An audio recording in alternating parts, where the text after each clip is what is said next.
Hi everyone, welcome to Sunday Nights with Faye Seidler. I will be honest, I am a little bit tired. I've been doing work, infinitely amount of work for months. But in particular, I'm getting ready to put my video together that will summarize the summit, the LGBTQ plus summit that had happened last month. It was a collection of organization, people all across North Dakota that joined together in Bismarck to learn things, to make connections, and to have joy. So I will actually be having that video airing on Tuesday at 6:30 p.m. I'll have a little bit of a teaser at the end of my show tonight for you to check that out. But a little busy. Show's gonna be as good as it can be tonight. Like I mentioned, I promise I would be honest. The first story I want to cover tonight is just going to be about First Link. They are a suicide prevention crisis and lifeline center that answers 988 as well as 211. I'm talking about them because they were in Williston to provide assist training for free because of Indie Hope's funding to 15 people in Williston.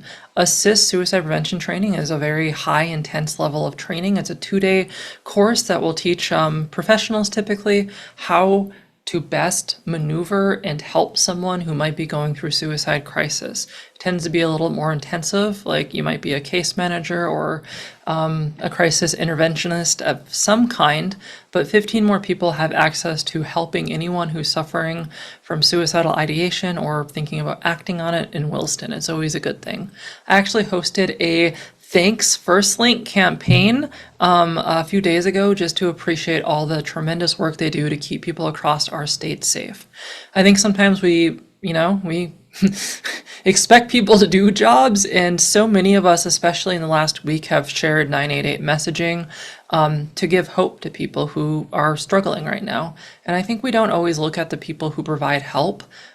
We expect it. We expect them to be there. We expect them to answer calls. We expect them to listen to some tough stories. And they are there to do that, but they deserve thanks. They're heroes for doing it. They are people who save lives. And even though the day of thanks is over, please thank them. Please reach out to their Facebook. Don't call their emergency line, but find a way to thank them because gratitude really goes a long way, both for the person giving it and the people receiving it. So thanks, First Link. In other great news for an event coming up is going to be the Mission Possible Gala. That will be a gala that's hosted to the benefit of the Lotus Center. And I think maybe a few other entities are involved. I don't have that information in front of me. However, the Lotus Center is a harm reductive place that helps people that struggle with substance abuse or addiction or substance use and addiction. One of the only harm reduction centers that really focuses on that and has quite a lot of community trust. I've loved their work ever since I heard about it because a lot of times there are places that will turn people away if they're not compliant with being completely dry or being completely clean with substances, and not everyone can heal that way. They create the capacity for people to find a journey that's going to work for them. And I'm not an expert at all this, and I hope I'm accurately communicating it, but that's kind of my understanding. Within the queer community, so many more queer individuals suffer from substance use or misuse or abuse or addiction that they are probably helping a lot more queer, disproportionately helping queer patients and clients. So if that's ever something that's intersected with your life, consider it a resource, consider showing up to the gala, consider supporting them because they care deeply about people in our community and they apply a very strong compassion lens to the work that they do. So I trust them a lot and I'm happy to promote their event coming up. And it'll be December 3rd. I know that the text is a little bit small on my screen, but I also have a link on my weekly report. Another really cool event coming up, a lot of good stuff happening, is the Fargo Fill the Dome. This is an event, I think it's youth-led. It involves a lot of youth as far as I can read, but it is filling the dome with food. It'll be on November 25th and 26th. You can volunteer. There's volunteer links for this. It's a great way to get involved and give back to your community. The food that they raise, the food that they get to the dome, goes to Great Plains Food Bank to help feed people all across our area. If you've been following me, I've been talking about stories about our food banks and emergency food shelters being dry. They're not having enough food. Events like this can help stock them up. So it's just a like triple win. Like we get involved as a community, get involved to help each other out, and get involved to make sure people can get food. So please share this. Please share it with as many people as you can. Please donate if you can. Volunteer myself. I don't know if I'm going to be able to since my schedule tends to be busy, but I really recommend you do. And I kind of hope I can get more involved in work like this. I really love the work Great Plains Food Bank does, and the work that kids are doing to help give back to their communities. If you haven't been following politics, Kelly Armstrong did win. He will be the governor of North Dakota going forward. There isn't a lot of information I have on that. There's been a lot of reporting kind of around it. The big article I have is he'll be focusing on property tax. So that saga continues across our state. I don't know exactly what that's going to mean. It'll be good. It'll be good to see what happens in 4 years. And if we don't like what they're doing, we can say, hey, boo. And if we like what they're doing, we can say, yay, good job.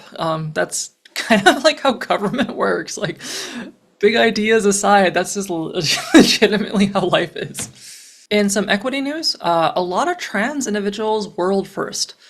We have our first trans person in Congress, Sarah McBride, and I don't know their name offhand, but we also have the first trans individual in Texas who is in their Congress. I think this is great, not just because, trans representation would probably directly benefit me in some capacity, but I think that the more diverse voices we have at the table, the better.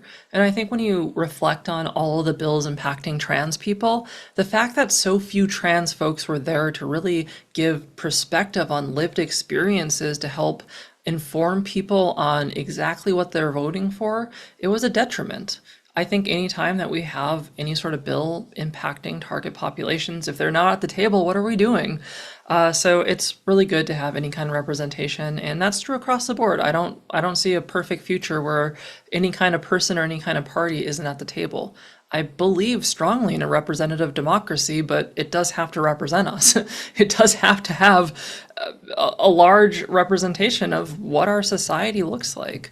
And if it doesn't, then that's not going to pass particularly fair or just laws. So I think this is a good thing for everyone. I think better perspective, better representation is always a good thing. For nonprofits, I have a really exciting opportunity, well, not me, but someone does, for learning more about marketing. There will be an event coming up called Good for Nothing, which is a clever pun, that will be free advice about marketing for nonprofits. I think this is especially important because I think a lot of our nonprofits operate with kind of an older school mentality, and they don't quite get how the internet works. I know a lot of people think that if they do a really good job, the right people are going to show up to help support that mission. And I think even if you are doing a great job, there's so much noise out there. There's so many causes. There's so much information that the right people can't find you anymore. And if you're not also marketing yourself in good ways, then you're not going to be able to keep growing, and you could, suffer from not getting more people in. I really recommend taking this opportunity for anyone who is not absolutely certain that they are good at marketing, and I think that's a lot of people. In other news, our Fargo school system is struggling to find paraprofessionals among staffing shortages. I think all of our education sector has had staffing shortages from the top to the bottom, and I just kind of want to remind folks that this has been an issue that has been happening. It's been getting worse. We've been talking about it for a while now. Ellie Shockley had an article in, I think, 2020 that really informed me about it, and we're still here 4 years later. I think that when we approach our 2025 session, it's really important to talk about this. And I think it's important for our educators to step up and talk about what the reality of their life is like. I know it can be tricky to be technically a government employee and talk about these things, but every person has the right to testify as themselves and to talk about experiences that they have, as long as there's not any kind of contract conflict with that. The more that we are involved with government and who might be our bosses, the better we can make sure we have appropriate funding in our systems. So I just want to let you know that's still an ongoing issue that could use more support. There are two kind of sister resources I want to share, both from the North Dakota Health and Human Services. I just want to give a shout out to the suicide prevention efforts that have been going on since Melissa Murkegard took over for the suicide prevention coordinating director. I don't have the exact title of her work. But the website's really great. It has so many information, so much information about different resources, different trainings, different organizations doing this work. And we now have a really useful dashboard that you can utilize to find data on suicide across North Dakota. If you're ever working on grants or want to get an idea of what's going on, that is a good access point for it. That was put together by our state epidemiologist, Cody Pinks, and their team. They've been doing a great job. 10 out of 10, no notes. Honestly, fantastic, just fantastic work. There is I believe Fargo-Moorhead local cause where individuals are building airway boxes as means to prevent communicable diseases like COVID or the flu. My understanding is these are kind of the air boxes that have some framing to them that kind of create their own ventilation system. But they are effectively, there's an organization that's trying to kind of take donations, put those together and help get them out there. Even though we have emotionally moved on from the pandemic, there are still quite a lot of people where COVID will put them more at risk. They are still here trying to survive, and these can help make your spaces a little more equitable and comfortable for people who might have compromised immune systems, or the public can be scary for a lot of different reasons. For the last story I have for the opening segment, I just want to talk about some intergenerational connection. If you know me, if you know my work, you know that I love that. I love any time we can connect our kids to our elders. And I know that some people, they have grandparents that are great. Some people have grandkids. Not everyone does. And I think it's amazing when we can connect the classroom of youth, that could be a lot of different ages, a lot of different grades, to things like nursing homes, long-term care facilities, or elder groups. I think there is something that is magic that happens when kids can talk to elders and be like, what was life like? To see that life has been around for decades and decades, to absorb some of that wisdom, and for the elders to see that there are still kids, to see that there are still people growing up, that there's still life that's going to keep on happening after they pass away, and to leave on some of just what they are and the memories they have. I honestly think that that is an important and needed connection that we've kind of gotten away from, and we've kind of sequestered both youth and elders away from each other as we've done more of a nuclear family situation that doesn't always have access to that. So I think it's a great story. I think it creates a lot of protective factors for both youth and elders, and I hope we create more space for it. I think it's just a complete win. So I appreciate that we have a story like this up there. That's all I have for opening news. I'm going to move into my segment talking about a youth grant that's open, and then you get to see a cool video that I put together. It's a promo for my Tuesday at 6:30 event. Yeah.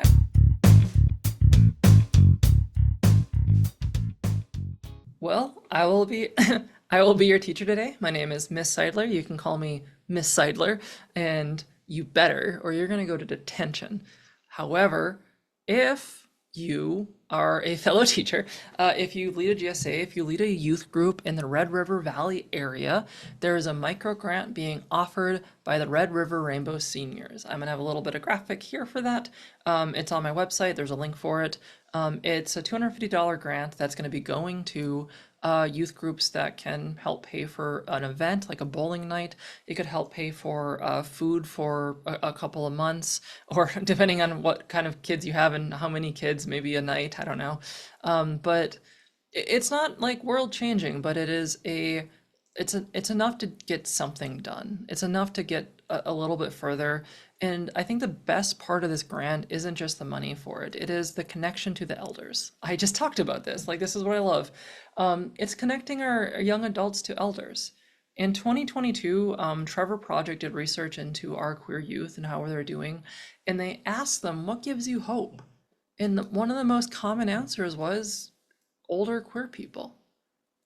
I think the biggest protective factor that young queer folks have today is seeing that they can get old. It's always been in question. I think for a lot of queer youth in my age range and for younger, it's like, how long am I going to make it? And a lot of us feel like it's not very old. And when we see someone who's 60, 65, 70, who's gay, who's still here, who's made it through some pretty scary times in life, well, that makes us think we can get through that too. So when you think about this grant, when you apply for it, if you tell other people, if you know they run a GSA about it, think about it not just as, the monetary reward. Think about it as the connection to something more. please help me share this. I try to connect with all the GSAs around the area. I know I don't know all of them, and all the different kind of youth groups, but get it out here. Help me out. And when people see that there are grants like this out there, it's just like that's hopeful too. It's a win no matter what you do. So please help me share it. The River Rainbow Seniors is just a fantastic organization. They do a lot with oral history. They do a lot with kind of grants, these micro grants to help people out. So everything we do to just promote stuff like this is making the world a little better. Please help me share. Really, please. Aside from that, okay, we're gonna do that cool video and the show is going to end. Thank you so much for joining me tonight. I was debating not doing it just because I'm very, very tired and my brain is very exhausted.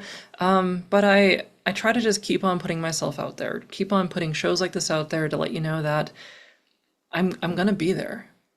I'm gonna be there. I'm gonna keep on doing this work. Sometimes it's hard, sometimes it's not. Sometimes it's stressful and I have no energy. Sometimes I'm at the top of the world, top of my game.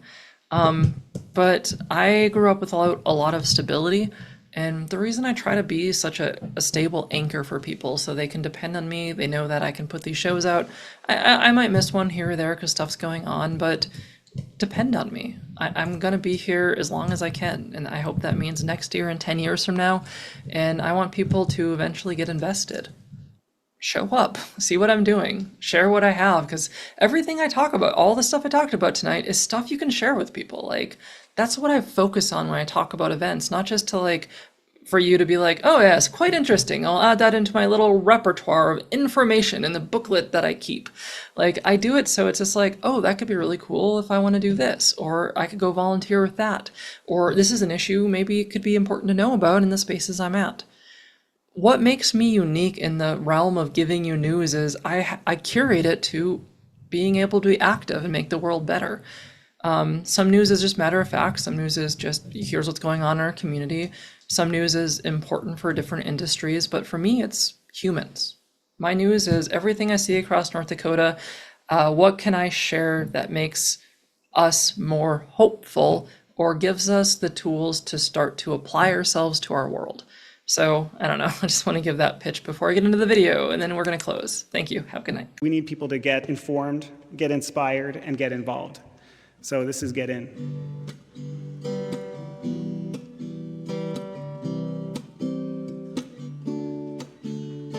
We might be outnumbered, but at least we're out of the closet, and together we can change the world. And it's high time, because it hasn't been the kind of place where humanity can thrive. So many of us working so hard just trying to stay alive. But when we get back in community, we know we're not alone, and we can see the way we're growing and see the way we've grown.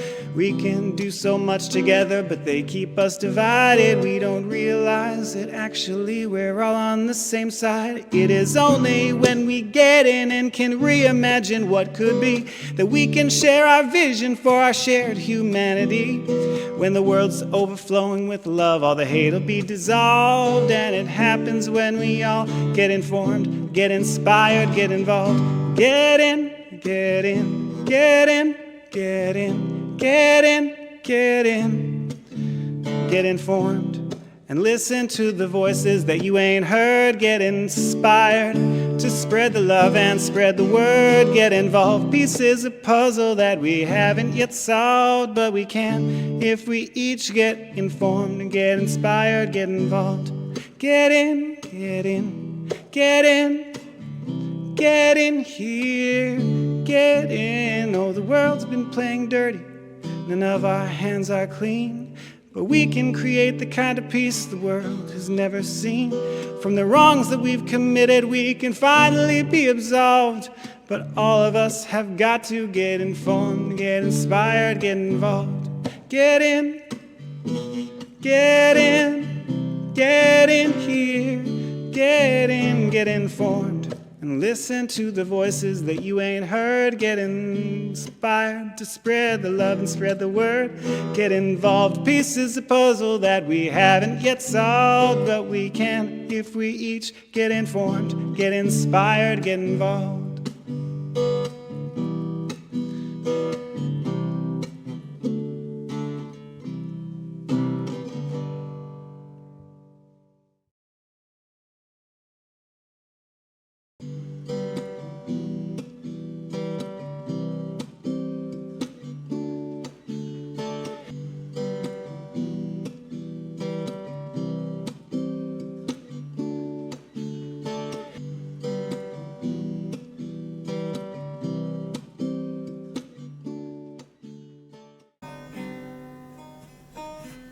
Well, thank you everyone for watching my show.